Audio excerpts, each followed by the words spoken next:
con excelencia, con calidad. Aprende con el instructor Rafael Vázquez Burke y el instructor en inglés Wilfredo Villegas. First Class Institute. Ven y disfruta de los cursos especiales. Inscríbete ya en los nuevos talleres de locución radial e inglés.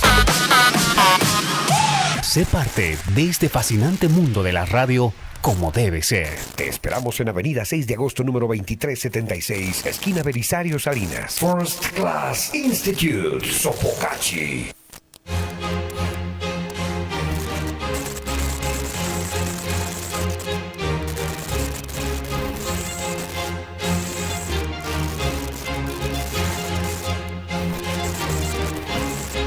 Marca Personal, programa de educación, talento y desarrollo personal.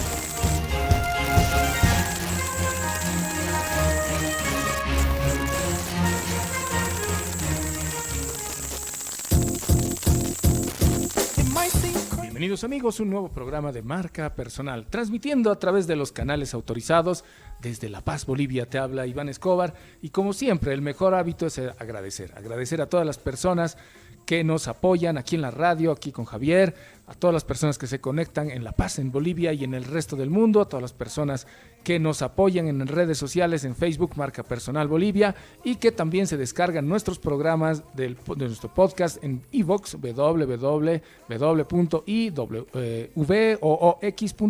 buscas Marca Personal Bolivia y encuentras allá los 150, 160 programas que tenemos a lo largo de estos 3 años, sábado a sábado contigo. Muchísimas gracias también a las personas que nos encontramos en la calle, con las que podemos compartir y conversar acerca del talento y desarrollo personal tan apasionante para todas las personas.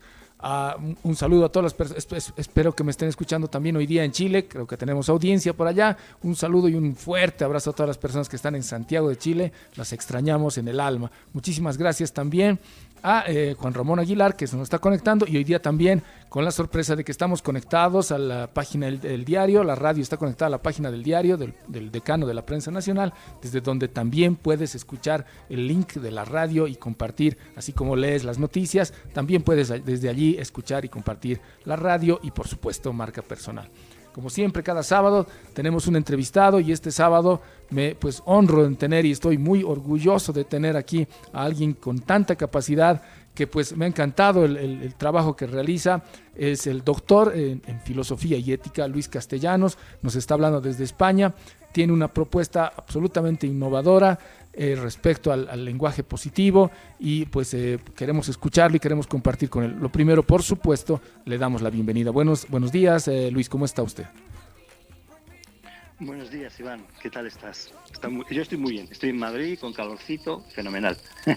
Bueno, aquí estamos pasando el invierno, pero es un día soleado aquí en las alturas a 3.600 metros. Es un día soleado y un poco frío, pero ya termina el invierno, ya nos llega la primavera, así que les vamos a dejar el otoño a ustedes, pero estamos muy bien, un placer conocerlo. Con su trabajo lo hemos visto, como le comentaba previamente, el video de BBVA de Aprendemos Juntos realmente llamó la atención, tiene una gran cantidad de vistas acerca de la ciencia del lenguaje positivo. ¿Qué es el lenguaje positivo, Luis?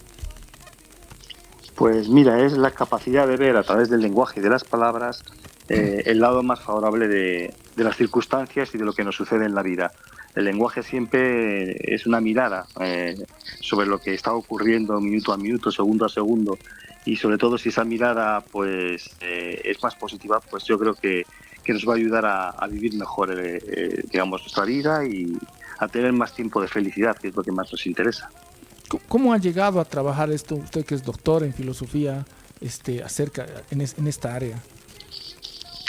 Pues fue un hecho curioso. Durante un año sabático que me cogí, estuve leyendo investigaciones que estaban publicando por el mundo, que se estaban realizando, y cayó en mis manos una investigación que se realizaba en Estados Unidos con el libro aquí en España se ha titulado 660 monjas y un científico, que versaba sobre por qué hay personas que viven más años con mejor salud física, salud mental, y viven más años. Y entonces eso me llamó muchísimo la atención, empecé a seguir esa investigación y gracias a esa investigación también Martin Seligman, que fundó la psicología positiva en Estados Unidos, que fue el presidente del Colegio de Psicólogos de Estados Unidos. Con esa misma investigación también que comienza su libro sobre la auténtica felicidad, yo también trabajé y descubrí de alguna manera que detrás de las emociones positivas hay palabras, y que dependiendo de las palabras, que son herramientas físicas, de aquellas palabras que nosotros digamos, de la cantidad de palabras que tengamos positivas o negativas, podemos transformar nuestra visión sobre el mundo y nuestra visión acerca de nosotros mismos. El lenguaje se convertía entonces en una herramienta para poder cambiar digamos de alguna manera, el mundo interior y el mundo exterior. Es como una llamada de atención a que el mundo está rodeado de palabras, todo el mundo, 7.500 millones de personas hablamos, todo el mundo tenemos palabras, y unas palabras pues a veces favorecen que se desarrolle la vida, y otras veces las palabras impiden que la vida se desarrolle. Ese fue quizá mi comienzo, y luego demostrarlo científicamente y publicarlo en revistas científicas, y luego pues empezar a trabajar a niveles empresariales, educativos, deportivos, etcétera. Esto es lo apasionante que usted menciona científicamente, porque pues mamá, la abuela, la familia siempre dice piensa bien y te irá bien, etcétera, pero es más bien un deseo aparentemente, y por supuesto el mejor de los deseos de una familia, que hay un estudio a profundidad demostrado científicamente. ¿Cómo han trabajado científicamente? Entiendo que usted no solamente trabaja en la parte, trabaja también en filosofía y también con la neurolingüística, o me estoy equivocando. Nosotros trabajamos con neurociencia cognitiva. Todas las pruebas que nosotros hicimos, todo lo que es el desarrollo científico, se hizo con el lenguaje, con palabras positivas, negativas y neutras, y electroencefalogramas, que nos permiten medir el tiempo de reacción de una palabra ante un estímulo. Para resumir y para decir lo fascinante que ocurre, es que el lenguaje positivo, lo decía un periodista y me hizo mucha gracia, regala tiempo. Le gusta mucho al cerebro, es mucho más rápido dando respuestas, está más concentrado, es más atento, y el lenguaje negativo es una rumia, ¿no? Al final te roba tiempo de vida, y encima te hace ver las cosas en negativo. Es decir, no solamente eso, sino que se convierte en un depredador de alguna manera de las posibilidades de los sujetos. Entonces, bueno, pues científicamente lo que veíamos, que el tiempo de reacción de un estímulo con una palabra positiva es mucho más rápido, y que eso, a tiempo no consciente, significa que al cerebro le gusta mucho más el lenguaje, las palabras positivas, que las negativas o las neutras. Le gusta más para vivir, así de sencillo, para vivir, que es lo que nosotros hacemos. Usted, entiendo, publicó un libro últimamente, Educar en lenguaje positivo, el poder de las palabras habitadas. ¿Qué son las palabras habitadas? Yo he publicado 2 libros, La ciencia del lenguaje positivo, en España lleva por la 8ª edición, Caramba. y Educar en lenguaje positivo, el poder de las palabras habitadas. Y ahora va a salir el tercero, que es sobre la felicidad. ¿Qué es lo que sucede con las palabras habitadas? Yo me di cuenta que, y quizá eso lo sabemos todos como cultura, que somos muchas veces capaces de hablar muy bien, es decir, la pragma lingüística, la cortesía verbal.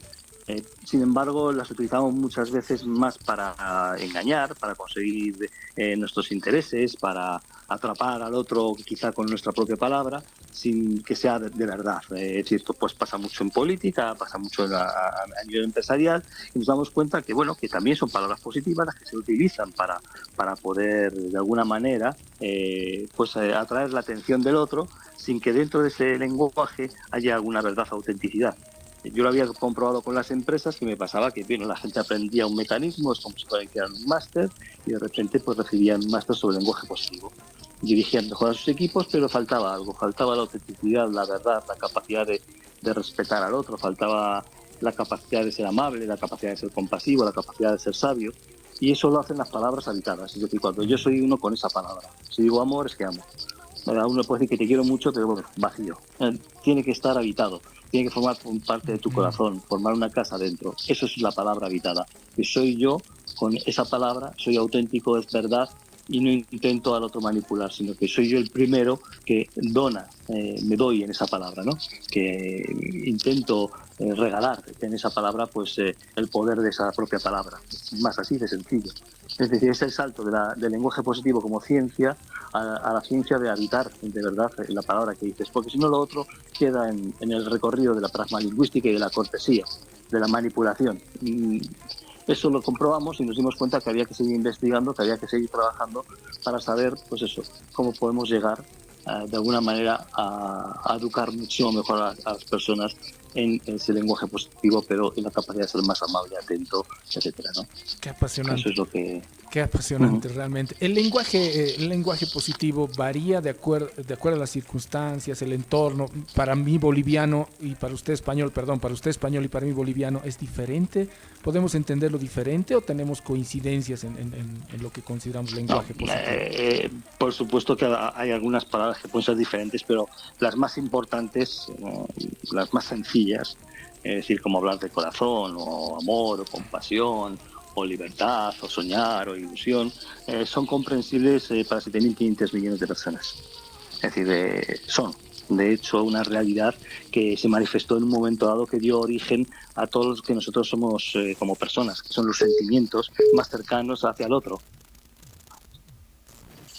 Claro. Entonces, yo creo que da lo mismo que seamos españoles, bolivianos, mexicanos, chinos, japoneses, norteamericanos. Las palabras tuvieron un origen, y en su origen y en su esencia está muchas veces simplemente eso. Es decir, que al final somos capaces de amar en cualquier país del mundo, también de odiar, pero las positivas están ahí, ¿no? Nacieron con nosotros y están dentro de nuestra genética, o sea, están ahí dentro. ¿El idioma tiene algo que ver también? ¿Hay más palabras positivas en algún idioma que en otro idioma o se entiende similarmente? Se hicieron en varios estudios científicos para ver en qué idioma tiene más lenguajes positivos y se descubrió que uno de los que más tiene es el castellano, el español, palabras positivas.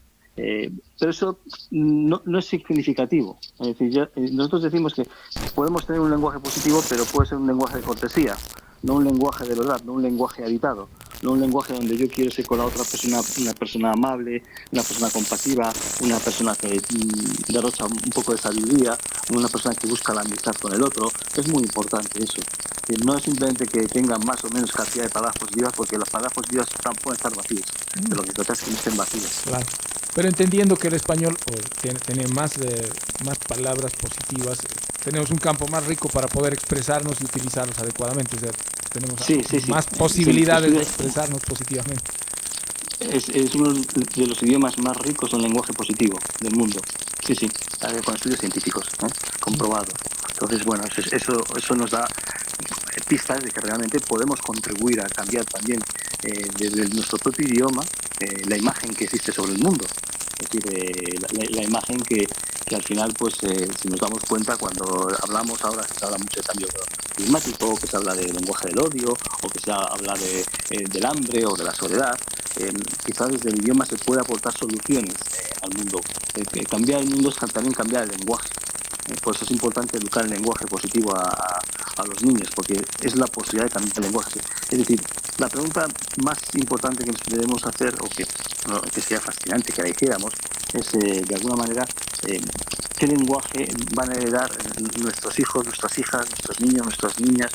Es decir, sobre todo qué mentalidad dentro de ese lenguaje es la que van a heredar. Porque ahí está. Es decir, la clave no es simplemente si les educamos que sean más listos en matemáticas, en física, en química, en biología, sino qué lenguaje, que es el con el que se van a construir internamente y con el que van a construirse externamente. Es decir, somos capaces de dejarles que lo hereden. Entonces, por ahora estamos dejando un lenguaje que no tiene nada que ver. La educación sigue siendo un elemento de confusión. Es decir, el propósito de la educación es el propósito del adulto. Y entonces, claro, el adulto al final ha mirado la vida por éxito, por el logro, tengo más casas, más coches, más perros, más gatos, más maridos, más mujeres, más de todo. Entonces, claro, el niño va a vivir eso, y si educamos en eso, y pensando además que es lo bueno, porque eso es la realidad, estamos confundidos. La realidad la inventamos. De todo el mundo, desde que quizás que fuimos humanos, lo hemos ido inventando. Podemos inventar otra educación, podemos inventar otra forma de hablar, podemos inventar otra forma de tratar. De eso se trata. En el fondo, la educación es el mayor acto creativo del ser humano. Es decir, pero si repetimos modelos, entonces deja de ser un acto creativo. Es un acto simplemente simulativo. Y detrás de eso están las palabras. Claro, detrás de eso están las inventar palabras. las palabras para abstraer esa realidad y transformar y volverlas, ¿verdad? Volverlas Y, la y realidad. exactamente, inventar nuevas palabras, pero también habitar las palabras que están ahí. Creo que muchas veces nos hemos olvidado de habitar lo que decimos. Decimos, como todo el mundo ha nacido al lenguaje, a nadie se le olvida hablar, ¿no? A nadie se le olvida las palabras cuando sale de casa. Hoy en un armario he dejado las palabras, hoy no puedo hablar. Todos llevamos las palabras puestas, todos llevamos el conocimiento puesto, todos llevamos la capacidad de poder hablar y la capacidad de poder escuchar, pero sin embargo tenemos que hacer una pequeña reflexión. ¿Cómo es nuestra mentalidad y qué palabras son las que han formado esa mentalidad? ¿Desde cuándo? Cuando me digo es imposible o cuando lo digo odio al otro. Es decir, qué palabras han ido habitando a lo largo de mi vida que ahora me salen tan fácilmente por la boca, tan fácilmente en mi pensamiento.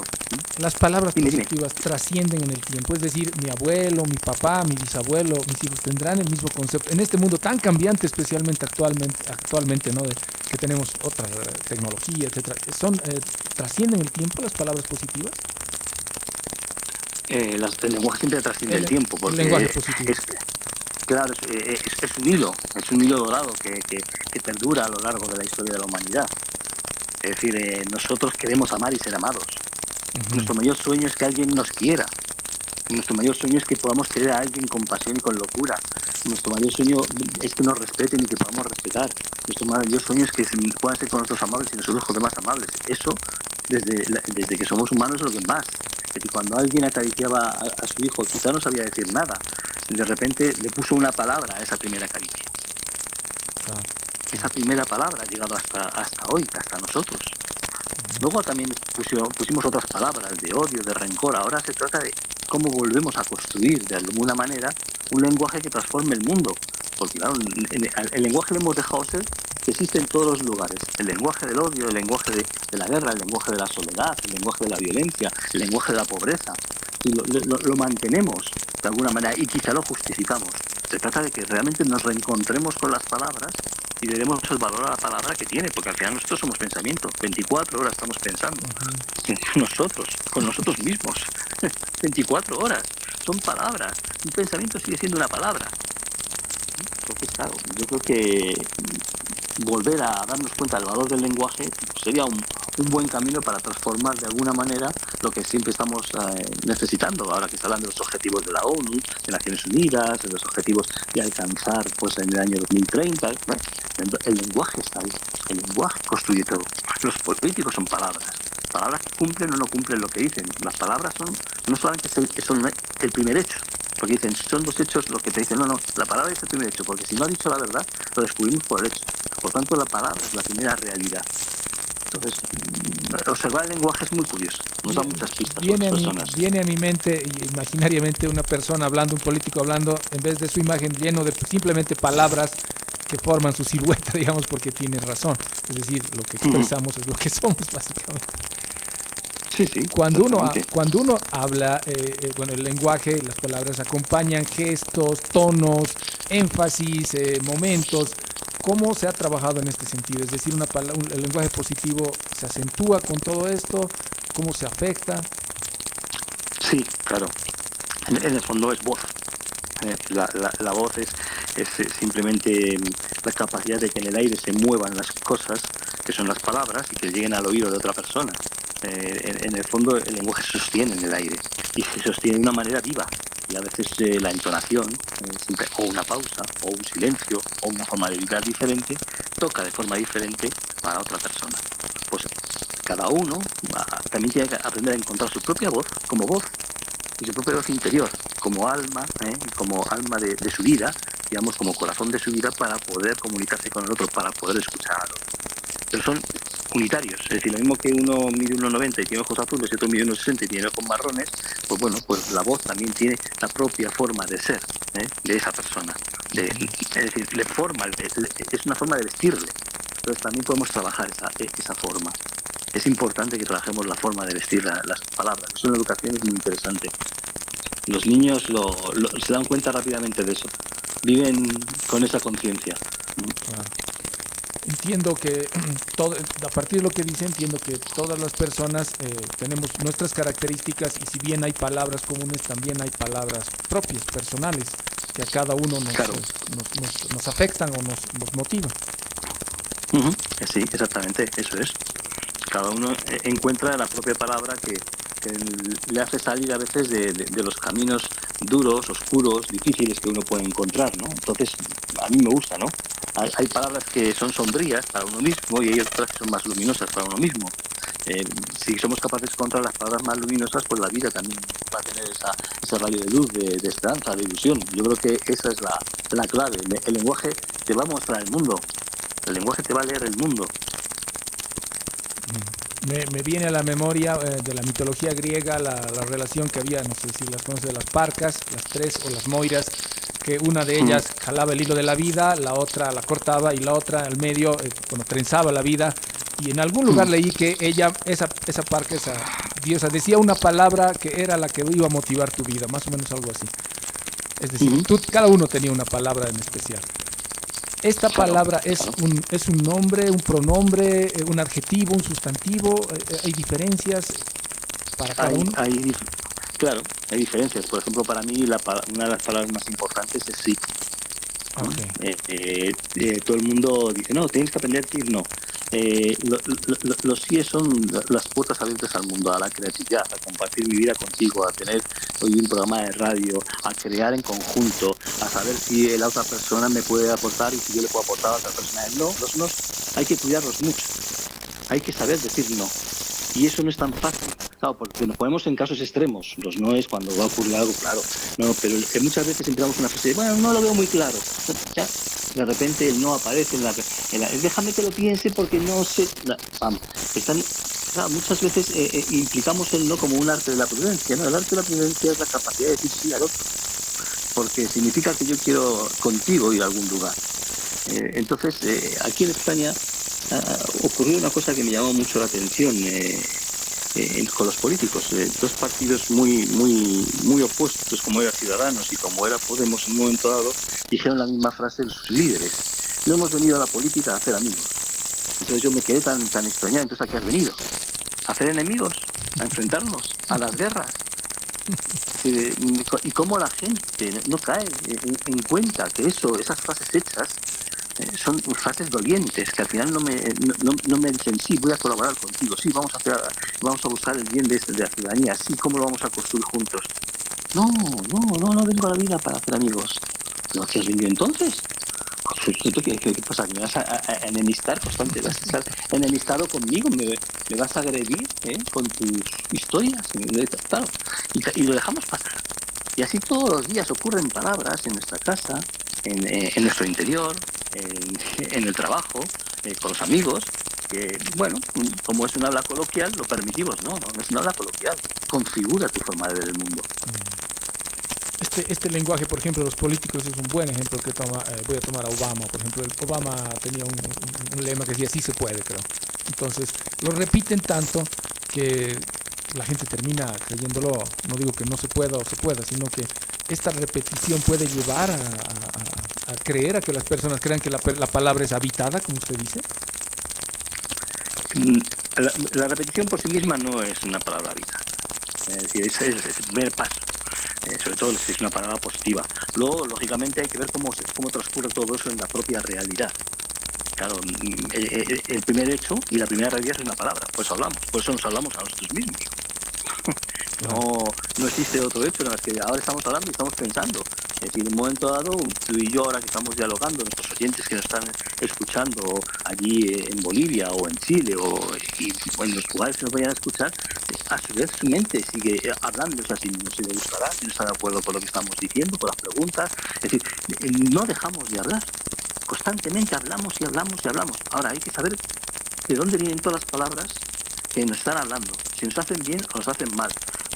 Una buena cosa es desconfiar a veces del lenguaje que tenemos, de las ofertas que nos hace la mente, que nos hacen muchas ofertas. Y entonces por ahí empiezan las ofertas que a veces son ofertas de hacer daño a otro. Puede ser una oferta de odio y ahí está. Y ahí empiezan, pues eso, no vengo al mundo a hacer amigos y entonces ya veremos. Y eso desenlaza en muchas cosas. hasta situaciones más graves de la vida, pero es decir, busquemos un poco más la armonía, ¿no? Que yo creo que es una clave. Lo que pasa es que no nos lo creemos. Entonces ya le hemos dado la palabra, no lo creemos, porque el mundo es así, y como bajo el principio de realidad son los agoreros, ¿eh? Porque son estas personas que al final piensan que ellos son los realistas, que no son optimistas ni pesimistas, sino que son realistas, que el mundo es así, son bastante agoreros, van buscando siempre la parte más desgraciada de la vida, y ya te lo decía yo, y si estás, ya te avisé que ibas a sufrir y embarazada, bueno, ya verás tú como el niño, y siempre te van fastidiando un poco la vida. Esas personas que con el lenguaje negativo piensan que son realistas, todo el lenguaje es una construcción del mundo. El realismo no está dentro del lenguaje, es la construcción. Me gustó en una entrevista cuando usted habló, creo que a la Radio Nacional de España, que con el lenguaje positivo podemos cambiar nuestro pasado. Ajá, sí. Me encantó, si podría explicar un poco esto. Bueno, podemos cambiar, eso va al tercer libro en parte. Los relatos, al final nosotros hemos relatado nuestro pasado. Sin embargo, el cerebro cada 3 segundos está olvidando las cosas. Es una construcción, es una narración. Claro, hacemos narraciones y le damos verdad para seguir sobreviviendo. Queremos tener una identidad. La primera pregunta que nos tenemos que hacer es, ¿estamos de acuerdo con nuestra identidad? ¿Somos felices? ¿Tenemos una vida feliz con nuestra identidad? ¿Qué narraciones son las que no nos dejan avanzar? ¿Qué narraciones son las que nos quitan posibilidades? ¿Qué nos decimos ante una situación compleja de la vida? Entonces ahí descubriremos parte en ese lenguaje, y por eso es importante escribirlo, de dónde viene, cuáles son las historias que en un momento dado nos abrieron o nos cerraron puertas. Y porque casi siempre, nos fijamos mucho más en lo negativo que en lo positivo. Es decir, ¿por qué? Entonces, de alguna manera nos estamos impidiendo a nosotros tener una vida feliz. Y la vida feliz es, no solamente son cosas que se puedan comprar, esto al final es lo que nos educan, y yo no estoy nada de acuerdo cuando hablo de felicidad, que va a ser el tercer libro, de muchas cosas. No se compra, es imposible, pero sin embargo siempre queremos más y más. Y eso nos hace infelices. Decía un jugador baloncesto español, Abrines, que había sufrido una depresión cuando estaba en Estados Unidos, en la NBA, que pues que la depresión la puede tener el hombre más rico del mundo, o sea, Bill Gates, Jeff Bezos o el hombre más pobre. Es decir, está ahí en nuestra cabeza y en nuestro lenguaje y en cómo hablamos de la misma manera y construimos la misma historia una y otra vez para no querer salir. ¿Y qué mata que tengamos mucho dinero? Porque no tengamos, al final con ello no encontramos nada que nos haga feliz dentro de nuestra cabeza. Claro, podemos vivir, sí, pero hay más. Yo creo que se trata de que podemos descubrir por qué el lenguaje puede construir nuestra narración, reconstruirla de alguna manera. Hay que escribir y sobre todo poner palabras positivas en aquello que ha sido negativo, darle otra forma, afortunadamente, que es una palabra muy bonita para reescribir la vida. He tenido esta mañana al trabajo y he tenido un accidente y bueno, entonces afortunadamente he tenido un accidente, he tenido tiempo para pensar, para darme cuenta. He respetado a la otra persona, he hablado con tranquilidad, tal. De repente, afortunadamente, puede cambiar una historia que puede ser trágica. Trágica en el sentido que, aunque sea una cosa sencilla, pero que al final todo me pasa a mí, que me cae un bolígrafo, que tengo unas dientes, que no sé qué, la vida. Y no nos damos cuenta que, afortunadamente, igual puedo pensar de otra manera. Afortunadamente, igual con la persona con la que he chocado, pues es una persona también amable, atenta. Afortunadamente he aprendido a escuchar. Afortunadamente la siguiente vez iré más tranquilo. Afortunadamente, pues el tráfico, pues claro, hay historias que son bonitas y afortunadamente, metido a tiempo, pues ayuda mucho a las nuevas narrativas. Entendiendo entonces esto, también podríamos escribir nuestro futuro, o por lo menos prepararlo. Prepararlo. Escribirlo ya es más complejo. Eso es, a ver, el futuro es un acto creativo. Por lo tanto, lo importante cuando se habla en educación es que tenemos que educar a nuestros hijos. Sería fabuloso, o fascinante, o estupendo que diésemos armas creativas. Ya digo las palabras armas, porque a veces, bueno, es decir, la posibilidad de darnos cuenta que nuestra vida, día a día, minuto a minuto, segundo a segundo, es un acto creativo. Es la libertad, ser dueños de nosotros mismos. Es la mayor autenticidad que tenemos. Eso significa que tenemos que tener conciencia de aquello que hacemos. Pues cuando hablamos muchas veces del lenguaje, primero tienes que tomar conciencia de tus palabras, para aprender a regularlas, a elegir palabras. No se trata de censurar, se trata de elegir. Tú puedes elegir palabras, pero si no has aprendido a elegir palabras, pues puedes estar diciendo tacos todo el santo día, creyendo que con eso así te relacionas bien contigo mismo con los demás. No. Lo primero es tomar conciencia de tu lenguaje para elegir las palabras. Y una vez que eliges, tienes autonomía. Eres una persona mucho más libre. O sea, para poder saber qué es lo que el otro te puede estar diciendo que te va a afectar y cómo tú vas a afectar al otro. Cómo puedes evitar afectar en negativo y afectar en positivo. Ese es el arte del lenguaje positivo, el arte de habitar las palabras. Es decir, es un camino sencillo porque no están pidiendo nada. Es una inversión de nuestro tiempo, un tiempo para tener una vida feliz, si lo queremos. No necesitamos recursos económicos porque las palabras las tenemos. Así de sencillo es. Es un gesto humilde diario de tomar conciencia de cómo me hablo a mí mismo y cómo hablo a los demás. Entiendo muy bien. Cuando uno de los principales desafíos de los padres es, pues, y siempre la duda, ¿no? Porque uno aprende en el camino como padre, seguramente le ha de pasar a usted. Y uno trata, por supuesto, de hacerlo mejor y de preparar y motivar y mostrar, o preparar un camino quizás para los hijos. Cuando los niños están construyendo su lenguaje, cómo nosotros como padres podemos mejorar primero nuestra ayuda, nuestro lenguaje y probablemente el de ellos, para que ellos conozcan, pues como usted dice, heredar qué tipo de lenguaje vamos a heredar, ¿no? Heredar un lenguaje adecuado para ellos, positivo. Claro, hablaba antes del propósito, ¿no? De la educación y el propósito de la vida y el propósito de los padres, el padre y la madre. En el libro Educar el lenguaje positivo, en el segundo libro, aparecen unas, ¿cómo diría yo? Unas listas de comprobación del lenguaje. Si no sabes qué lenguaje dices, no puedes tomar conciencia. Si no sabes cómo hablas a tu hijo, o a tu mujer, o a tu familia, no vas a tomar conciencia de ese lenguaje. No vas a poder cambiarlo. Porque claro, muchas veces pensamos que la educación es que vayan al colegio y allí aprenderán todo.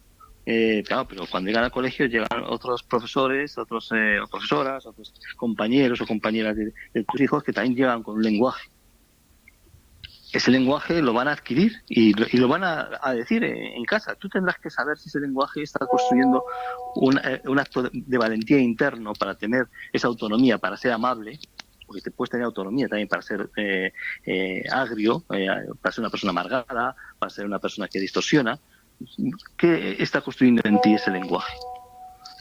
Lo importante es que cada palabra que tú vas adquiriendo tendrás que saber si la quieres seguir utilizando o no. Si la quieres seguir eligiendo para tu vida o no. Y ahí está el padre, que también tiene que tomar conciencia de su propio lenguaje. Claro, pero si uno valora un grito, pues resulta que estará gritando todo el santo día y estará insultando y pensará que es así como se educa. Claro, y si el resultado es que se mire a sí mismo y diga, pero bueno, yo soy feliz gritando. Yo soy feliz pegando, yo soy feliz. Claro, si no lo soy, entonces algo pasa. Ahora hace falta tener valentía para querer cambiar eso. El lenguaje es un acto valiente en la vida, porque la primera valentía va hacia ti. ¿Qué palabras son las que tú quieres tener y qué palabras son las que tú vas a regalar al mundo? Porque el lenguaje siempre es algo que sale de tu boca y va a otro lugar. Es casi como un regalo, es como un don. Entonces, claro, el don que tú le vas a regalar es un don de la palabra. ¿Qué le regalo yo a mi hijo, a mi hija, a mi mujer, a mi compañero, a mi compañera? ¿Qué le regalo? Claro, la vida es mirar las palabras que te están construyendo. Es que en el fondo, para mí... Dime. No, entendiendo esto también me pone a pensar en los maestros, ¿no? También en el maestro que transmite el conocimiento. No solo el conocimiento, transmite muchas otras cosas más imbuidas ahí también en el conocimiento y con el lenguaje, por supuesto. Ese es, como usted dice, el arma que tiene el maestro principalmente. Claro, exactamente. Por eso las listas de comprobación que se hicieron. El segundo libro está es muy interesante. Yo digo que es un gran libro, sobre todo porque está la idea de cómo las familias, padres y madres, con sus hijos, los profesores y las profesoras y digamos, el entorno de las amistades, de los propios alumnos y las alumnas en los colegios, pueden empezar a tomar conciencia del lenguaje. Está dirigido a los tres segmentos, a los hijos, a los padres y madres y al profesorado. y cada uno creó su propia lista de comprobación. Los propios chavales crearon su propia lista de comprobación. Eso es muy importante, lista de comprobación del lenguaje que están utilizando, simplemente el lenguaje o gestos. Yo cuando hablo de lenguaje hablo del lenguaje oral, lenguaje escrito y lenguaje gestual. Okay. He sonreído a mi madre cuando me he levantado, o a mi padre, o un padre. He saludado y he sonreído a mi hijo cuando se ha levantado. Le he llamado por su nombre. O le he dicho, oye, ven. ¿Mm? Igual hay que decirle, Luis, ven, Iván, ven, o ven, por favor. Es decir, lógicamente todo eso, es decir, la educación es un acto global, no es un acto de un buen maestro que pueda tener ese centro educativo o varios buenos maestros. No, es mucho más. Claro, porque en el fondo todos estamos de alguna manera implicados en la educación y en la transformación del mundo. No queremos que el mundo vaya peor, queremos que el mundo vaya mejor. La educación es eso. La educación es la capacidad de viajar hacia los sueños de los demás. La educación es la capacidad de darnos cuenta que tenemos que atender a los sueños de los demás, atender a sus ilusiones, no a las nuestras. El mundo ahora nos dice que es egoísta, carpe diem, vive el momento. Uy, cuidado con todo eso. Claro, carpe diem te puede llevar a carpe diem de amor o carpe diem de odio. Claro. Eso hay que saberlo. Claro que sí.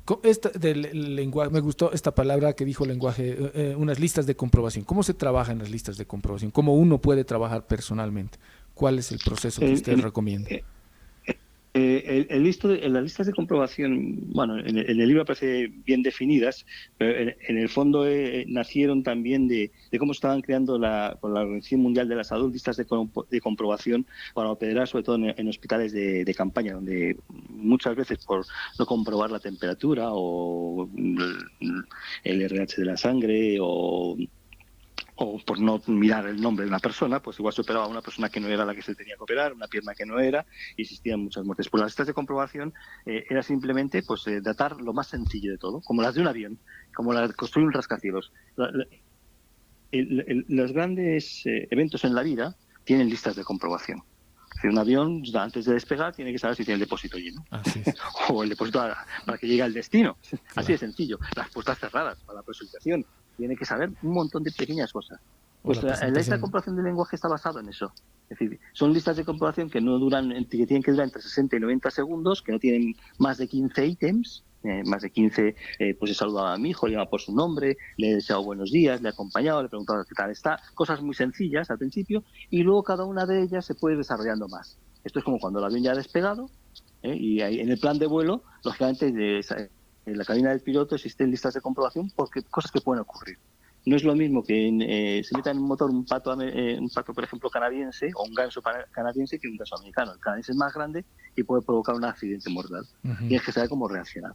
Bueno, pues cuando un niño insulta a un profesor, o al revés, un profesor insulta a un niño, o un padre insulta, ¿cómo actúa? Hay listas de comprobación. ¿Cómo gestiona después, las discusiones, las peleas? ¿Cómo trabaja cada uno de los elementos? ¿Cómo el lenguaje se puede convertir en un arma de reconciliación, de pacificación? A ver, que también puede ser de odio, pero vamos a ver cómo lo podemos convertir. Los mediadores, que son tan importantes. Claro, el lenguaje es la capacidad de mediar, un lenguaje gestual, un lenguaje rico en gestos, un lenguaje rico en palabras. Bueno, pues todo eso son pequeñas listas de comprobación que te van ayudando a mejorar situaciones concretas. Y eso lo haces en casa, lo puedes hacer en el colegio, lo puedes hacer con los amigos, lo puedes hacer en el trabajo. Esta comprobación se hace también en los deportistas, en tantas cosas. Yo ya he llevado muchos ámbitos de trabajo profesionalmente. Deportistas de élite y equipos de élite de baloncesto y de fútbol, es importante que la apliquen. En descansos, en historias, hay que saber. Son números, de alguna manera es contar. Eso es lo que dices, sí, interesante, porque en el mundo profesional actualmente se requieren personas, hay áreas obviamente sensibles, ¿no? Los médicos especialmente creo que pueden matar o curar solamente con palabras, más que con el tratamiento médico, y los psicólogos, por supuesto, pero en general todos los profesionales están requiriendo cuando hablan a los clientes o cuando interactúan en profesionales un lenguaje más positivo. ¿Cómo ha trabajado usted en eso? Si tiene algún ejemplo. Sí, he trabajado mucho con deportistas de élite, hemos trabajado también con médicos, hemos trabajado con políticos, hemos trabajado con grandes empresas multinacionales, con Repsol, con Red Eléctrica, con grandes compañías. En el fondo lo que intentamos es cómo a través del lenguaje podemos mejorar los resultados. Y los resultados significa resultados humanos. Yo siempre también lo digo, no resultados económicos.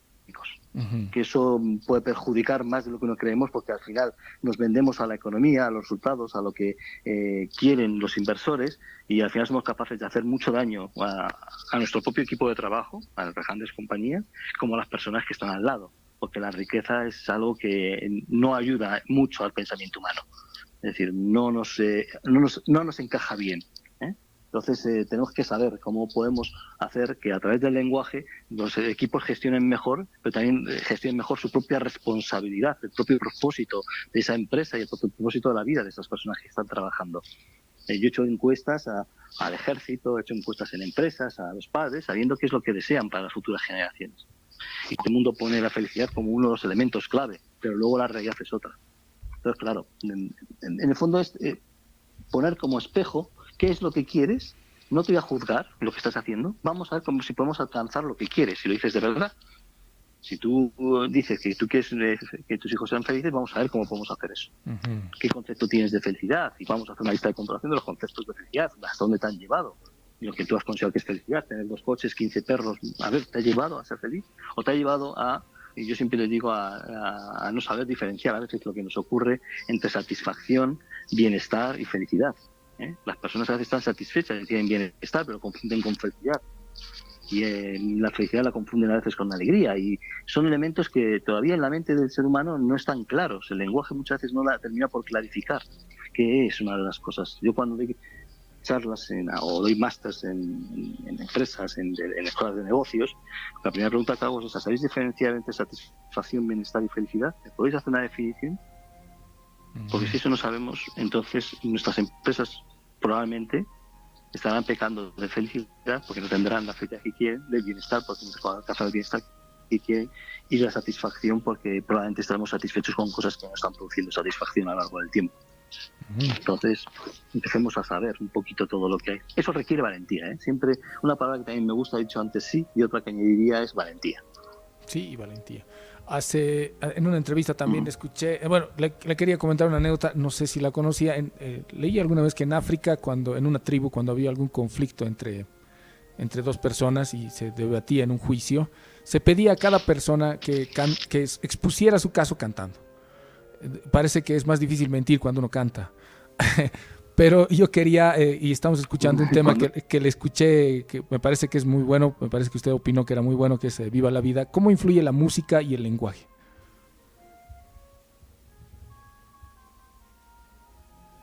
La música, es curioso, la música al cerebro le ayuda mucho. Lo que pasa es que hay que tener en cuenta pues las letras. Por supuesto. Que pueden ser buenas o pueden ser malas. Y las dos pueden contagiar. Es decir, porque el contagio es lo que sucede con la música. Entonces hay música buena con letras buenas y música buena con letras malas, es decir, que pueden hacer daño socialmente. Eso es muy curioso. Pero sí, al cerebro le encanta la música, le da mucha vidilla a la hora de trabajar. Yo trabajo, es una confesión que siempre hago cuando me preguntan, siempre con música. O sea, yo estoy escribiendo un libro que suelo estar 10, 12 horas a veces trabajando y escribiendo, investigando. Por lo general, si estoy yo en mi despacho y estoy trabajando solas, estoy trabajando todo el rato con música.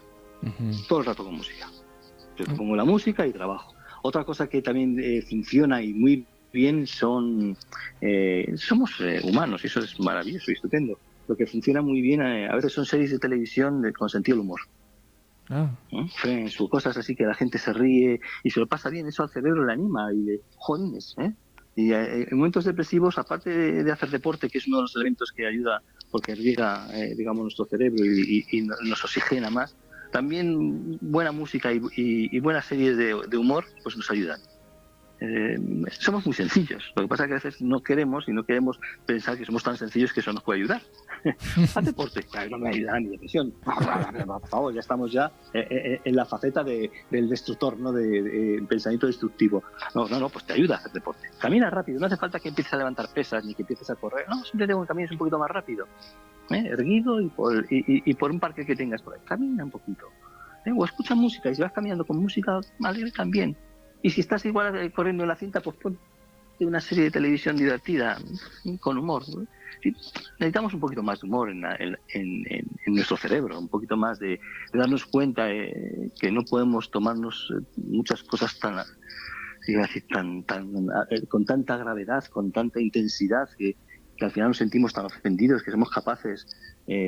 Yo me acuerdo una vez que estaba en Puerto Rico, ahí en San Juan, y me contaban, me decían, no, había ocurrido una cosa en la guagua, ¿no? De repente que uno le pidió un cigarrillo a fuego a otro, en tiempos cuando se fumaba, y como no dio fuego le pegó un tiro, dice, para que nunca me digas no, ¿no? Es decir, fíjate tú las cosas hasta dónde llegan, cómo nos podemos sentir ofendidos, por gestos, por palabras. ¿Qué nos ha podido ocurrir en nuestra mente para llegar a eso? Para llegar a eso. Son cosas que a veces no nos damos cuenta hasta dónde hemos llegado, pero se ha construido dentro de nosotros un relato, una historia, que igual un no o una mirada puede hacer que te agredan. Lo hice porque me miró mal. Yo que trabajo muchas veces también pues, con colectivos de policías, hablando y me hablan de delitos y pues, me comentan, ¿no? Y hay cosas que son solamente explicables por eso, porque me miro mal. ¿Qué sucede? ¿Cuál es el lenguaje de esa mirada que te han hecho mal, que te ha hecho tanto daño? ¿Desde dónde viene? ¿Qué te has creído que ha conformado eso en tu vida? ¿Cómo has llegado a eso? ¿No? Porque por eso somos capaces de hacer cosas muy malas y también cosas muy buenas. Y luego, claro, está la capacidad de que nuestras noticias, que son narraciones, a hacerlo como le gusta más lo negativo parece, y nos está acostumbrando las televisiones, las radios, la prensa, todo en y parece que el mundo es todo son noticias negativas. Oiga usted, ¿no? Hay mucha gente muy buena, muy buena en el mundo, pero muy buena profesionalmente, muy buena personalmente, muy buena profesional y personalmente, que es lo más interesante todavía. Es decir, hay mucha gente muy buena. Saquemos a la luz todo eso. No nos permitamos que nos invadan con noticias negativas que nos hagan, no sé, infelices de alguna manera con lo que escuchamos, con una contaminación acústica, con una contaminación lingüística, con una contaminación, no sé, de que la vida siempre va mal, hagamos otra cosa. ¿Cómo escapar? Y me ha puesto a pensar en el hecho, digamos, de un grupo de policías que inevitablemente están rodeadas de palabras duras, ¿no? Crimen, asesinato, robo, muerte, violación, etcétera. Es porque es parte de su trabajo, ellos lo tienen que vivir así, enfrentan eso. ¿Cómo escapar a veces de este mundo que está así, rodeado de cosas? Es fácil apagar la tele, digamos, ¿no? Pero en entornos complejos, así, ¿cómo usted recomendaría trabajar? Hombre, sigo trabajando mucho con las listas de comprobación. Primero que comprueben ellos su propio lenguaje, el lenguaje que tienen como autoridad. Es decir, que tienen que saber cuándo tienen que emplear una autoridad física del cuerpo en un momento dado, porque es necesaria, porque a veces hay una autoridad lingüística, o cuándo tienen que cambiar otro lenguaje. El lenguaje se convierte, el oral, el escrito y el gestual, en una herramienta, en este caso de trabajo. Entonces, claro, tienen que saber que en un momento dado cómo pueden hacer que su autoridad no llegue a ser de una manera tan despreciativa hacia el otro, generar desprecio, que es lo que peor le puede ocurrir a una persona cuando se siente despreciada, porque entonces al final busca la venganza, sino que sea una autoridad que esa imposición. Entonces, enseñarles eso es enseñarles primero a saber cuál es su propio lenguaje, cómo han llegado hasta ahí, ¿no? También sus propias palabras, porque claro, nadie está a salvo, nosotros no estamos a salvo a veces de malutilizar el lenguaje, el de estar hablando constante y permanente mal de las cosas, diciendo tacos, insultando entre compañeros, igual hablamos mal de otros, o hablamos mal de la gente, o le llamamos aquí como si este es un gitano, este es no sé qué, este no sé cuánto, y de repente nos damos cuenta que estamos inmersos en un lenguaje que nos quita nuestra capacidad de ver. Claro, al policía hay que enseñarle primero a verse a sí mismo y luego a ver a la persona que tiene delante. La persona que tiene delante, que puede ser un delincuente o no. A veces también se cometen errores. Y saber qué herramienta es la que tienes que utilizar. Bueno, hay muchas técnicas para trabajar todo esto. Esto es mucho más complejo cuando está trabajando. Nosotros realizamos masterclass y enseñamos pues eso, pausadamente, paso a paso, para que realmente uno tiene que tener una serenidad y una calma para poder actuar frente a otro. Y eso es muy importante hoy en día. Entonces, claro, ¿cómo se consigue eso? Pues está ahí, sin perder la autoridad, sin perder el poder que tienes que tener. Pues claro, hay gente que realmente no es buena y puede hacer mucho daño. Entonces tenemos que saber cómo podemos actuar. Y eso, bueno, tiene su camino. Es muy interesante. Estamos en una época, yo creo, estupenda. Estamos descubriendo muchas cosas. Claro, en el fondo somos seres que vamos evolucionando. que sea todo perfecto no lo vamos a conseguir ahora. Ni tampoco somos salvadores del mundo global. Hacemos cosas que son pequeños pasos, a veces en una escuela, a veces en casa, a veces con los amigos, a veces en el trabajo. Pero bueno, poquito a poquito vamos consiguiendo cosas. Y hay mucha gente que descubre lo mismo que tú. Ahora hay un programa maravilloso de la ONU, de Naciones Unidas, que el 18 de junio se presentó. Nada, está, como decimos, recién salido, que está intentando trabajar, creando las contranarrativas contra la violencia, contra el genocidio y contra el lenguaje del odio. Eso es maravilloso, que de repente ya se empiecen a dar cuenta que no podemos permitirnos una forma de hablar que lleve a la violencia, al odio o al genocidio. Y eso que ya ha ocurrido a lo largo de la historia de la humanidad todavía no ha sido trabajado directamente con poderío. Y claro, de repente ahora se empieza a trabajar con poderío, eso es maravilloso. A mí es el proyecto que más me gusta de todos los que he planteado en mi vida, ese proyecto, porque ya estuve intentando ver cuál es el lenguaje de la guerra, cuál es el lenguaje del odio que se hace en los señores de la guerra, sobre todo en las guerras más crueles que existen en África. Y me interesaba muchísimo, y estoy también con el ejército, pues para ver cómo cuando se entrevistan con los señores de la guerra qué sucede, porque culpan a otros, porque se excusan, porque critican, porque tantas cosas, porque no son capaces de aprender. Y cuando salió el programa de la ONU, de Naciones Unidas, bueno, yo se lo envié a todos mis amigos políticos, y eso, diciendo, esto es maravilloso. Empezamos a darnos cuenta que tenemos que tener, de alguna manera, esas listas de puntuación del lenguaje, que pueden llevarnos a extremos increíbles en la vida. Escuché a alguien alguna vez decir que la diferencia, habló usted en alguna etapa del amor, y que la diferencia no es el odio, sino es el miedo. Se utiliza mucho el miedo, más que como palabra, como sensaciones, como sentimientos. ¿Qué opina usted de esta palabra? Claro. Que utilizan mucho políticos, todos, o sea, cuidado que pase esto, o sea, miedo. Claro, porque yo siempre que digo que me viene con una palabra, esto es como un despacho. Imagínate que tú eres el líder, el CEO de una compañía, puedes tener el despacho abierto o cerrado. El que está expuesto a la crítica, y la va a utilizar también como una herramienta. El miedo que la compañía se diga a ti, que el miedo... No. Siempre o casi siempre que se hable de eso, la puerta abierta y que me entren con 3 soluciones. ¿Miedo a qué? ¿Cómo solucionaríamos el miedo?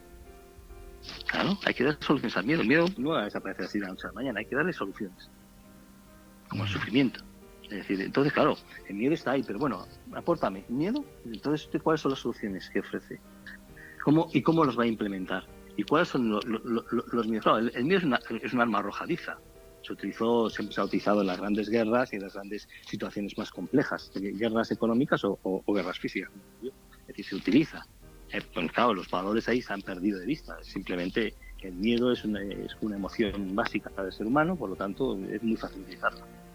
Es muy fácil porque todos los seres humanos lo van a entender. A mí hay que aportar soluciones. ¿Me hablas de miedo? ¿Qué soluciones aportarías?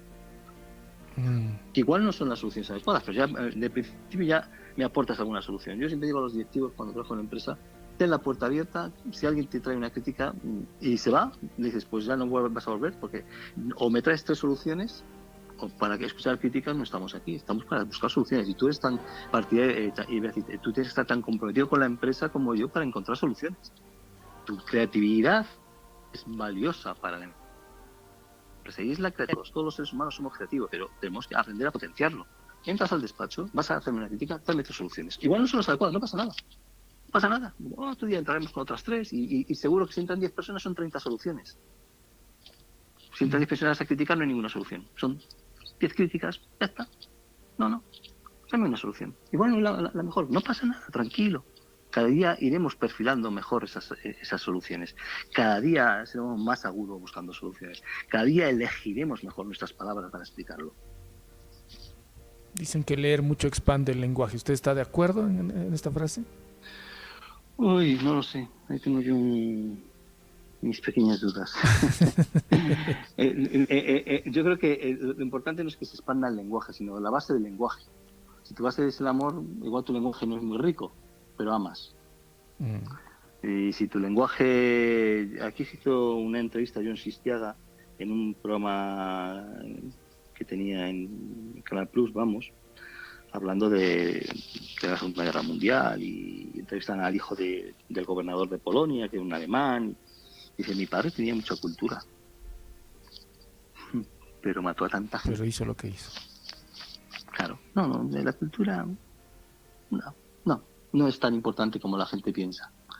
La educación no la quiere vender. Culturicemos a toda la gente, que sean más educados para conseguir más cosas, sí, para que trabajen en el éxito, en el logro, pero ¿qué éxito y qué logro? ¿El éxito de la vida, que al final que desean ser felices, o el éxito de tener más dinero, que al final terminarán utilizando y cayendo en las redes del propio lenguaje que está ahí? ¿Es necesario? Sí, pero es necesario otra forma de pensar también en la sociedad, otra forma de repensar la democracia, otra forma de repensar nuestras actitudes políticas, nuestras actitudes sociales, nuestras actitudes, digamos, empresariales. Sabemos que esto no funciona así. O sea, sabemos que se hace mucho daño y podemos evitarlo. Existen unas desigualdades grandísimas. Es decir, podemos intentar de alguna manera, a través también de nuestro lenguaje, de la reconstrucción de nuestro propio pensamiento y de qué pensamiento vamos a dejar a los demás, es decir, para que ese mundo sea mejor, que es lo que al fondo queremos. Bueno, igual hay mucho masoquista también, que igual quiere ser infecto a la vida y quiere hacer desgraciado a los demás. Bueno, ya sabemos que hay anticipadores de desgracias constante y permanentemente. Que lo que intentas es buscar a alguien para hacerle la vida imposible y negativo. No lo vas a conseguir, no lo vas a hacer, mira, te ha pasado esto, mira lo otro. Yo creo que tenemos que ser anticipadores de bienes. Eso nos quita que veamos la realidad, no los hechos. Eso ya sería para otro programa. Diferenciar entre hechos y realidad. Hechos interesante. Y realidad. ¿Cómo podemos, finalmente, ya concluyendo casi el programa, trabajar en convertir nuestras palabras en habitadas? ¿Qué usted sugiere? ¿Cómo ha trabajado usted? ¿Cuál ha sido su experiencia personal? Me imagino que es experiencia personal, ¿no? Sí. Primero, yo creo que se necesita mucha humildad, no creernos lo que nos sucede en la mente. Nuestra mente es muy, muy tramposa y ante el desasosiego, ante darnos cuenta que a veces queremos ser buena gente y no nos sale ser buena gente a la primera, nos vamos desanimando y ya lo dejamos. Tenemos que darnos cuenta y anticipar quizá un pequeño grado de frustración que va a ocurrir en nuestra vida, tener un poco de humildad, perdonarse, no castigarse tanto, no ser tan severo, no decir palabras tan duras y tan severas en nuestra vida, tan críticas, que nos hieren tanto y que nos hacen daño. Es decir, yo creo que habitar el lenguaje de alguna manera es seguir intentándolo constante y permanentemente, dando un pequeño paso, creyéndote que al final vas a ser capaz de ser más amable, de ser más atento con las personas, de escuchar más, de ser más bondadoso, de ser más compasivo, que eso al final en el mundo es una forma de vivir sabiamente, que no depende tanto de lo que decíamos antes de la cultura, sino de la compasión que uno es capaz de tener hacia el otro, pero también hacia uno mismo, de la bondad que uno es capaz de tener hacia uno mismo y hacia los demás. Tratarse con más amabilidad a uno mismo está muy bien. Tener un lenguaje de amabilidad, yo creo que es mucho mejor. Conseguir todo, de repente voy a ser una gran persona, es una meta durísima y te vas a castigar porque no lo vas a conseguir. Sí, hay cosas que te van a ocurrir en tu vida. Mismo que te duele que te pinches con un alfiler y te empiezas, lo mismo te duele que te pinches con una palabra en la cabeza.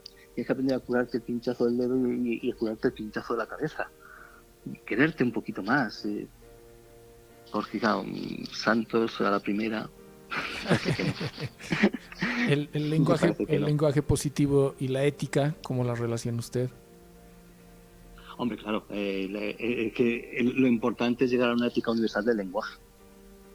Claro, lo más importante es cómo nuestros comportamientos se rigen por una ética de lenguaje. No podemos decir mentiras, como ahora me acuerdo de la política, porque yo estoy formando partidos políticos aquí, me acuerdo de una cosa que se dijo en la dirección, ¿no? Tú promete muchas cosas que luego habrá tiempo de desmentirlo todo. Pues duele que se sea así, ¿no? Se necesita una ética, y claro, todo el mundo empieza ahora, si oís las noticias de España, aquí a negociar, a estar, pero no hay ética detrás de todo eso. Es a ver si tengo el poder, y el poder es un mal compañero de viaje para la vida. Qué bonita frase. Compañero de viaje. Qué bonita frase, me gustó, la voy a utilizar. Muy bonita frase. Muy bonita frase. Encantado, de verdad. Pues Luis, ha sido maravilloso poder conversar con usted. Siempre que habíamos conversado por email, y siempre usted, me gusta leer porque le pone signos de admiración a sus palabras, buenas tardes, buenos días, motiva, me ha hecho sentir diferencia, y gracias, realmente sus palabras sí las siento habitadas. Muchísimas gracias por compartir tanto con nosotros. Pues muchas gracias, Iván, muchas gracias, Javier, muchas gracias a los oyentes de La Paz, a los oyentes de Santiago de Chile, bueno, a los oyentes que estáis teniendo constante y permanentemente, disfrutar de la vida, amar un poquito, que yo creo que es lo más maravilloso que tenemos cada uno de nosotros, y si nuestros ojos tuviesen la palabra amor, pues sería interesante ver el mundo con eso. Un poquito más, ya sabes, con esa amabilidad de no dañarse cuando uno no lo cumple al 100% y no desanimarse, porque yo creo que lo que nos pasa es que nos desanimamos cuando las cosas no son como quisiéramos, aunque quisiéramos ser amorosos o personas. Seamos más bondadosos con nosotros, más amables. Sería interesante. Qué bonitas frases. No hay nada más que decir. Le voy a pedir que no me corte a Luis. Quisiera hablar un poquito fuera del programa. Vale. Nos despedimos. Muchísimas gracias a todos los oyentes. Te habló Iván Escobar. Muchísimas gracias, Luis, desde Madrid, España. Un honor, realmente un placer. Qué talento. Muchas gracias. Te habló Iván Escobar. Esto fue Marca Personal. Hasta el siguiente sábado. Gracias.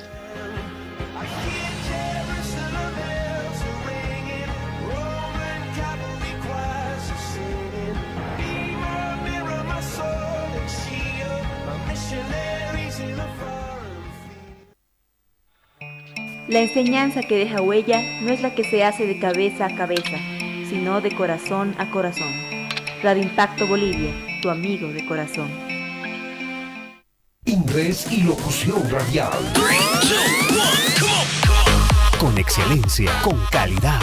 Aprende con el instructor Rafael Vázquez Burke y el instructor en inglés Wilfredo Villegas. First Class Institute. Ven y disfruta de los cursos especiales. Inscríbete ya en los nuevos talleres de locución radial e inglés. Sé parte de este fascinante mundo de la radio como debe ser. Te esperamos en Avenida 6 de agosto, número 2376, esquina Belisario Salinas. First Class Institute, Sopocachi. El Diario, decano de la prensa nacional. Vive la experiencia de la realidad actual. Infórmate con las noticias más sobresalientes del país y el mundo. Opinión, política, economía, cultura, deportes, sociales, avisos clasificados y mucho más. El Diario, imparcial, confiable, independiente desde 1904. Procura traer tu celular siempre con batería y saldo para llamar. Es un consejo de Radio Impacto Bolivia. A las plantas las endereza el cultivo, a los hombres la educación. Radio Impacto Bolivia.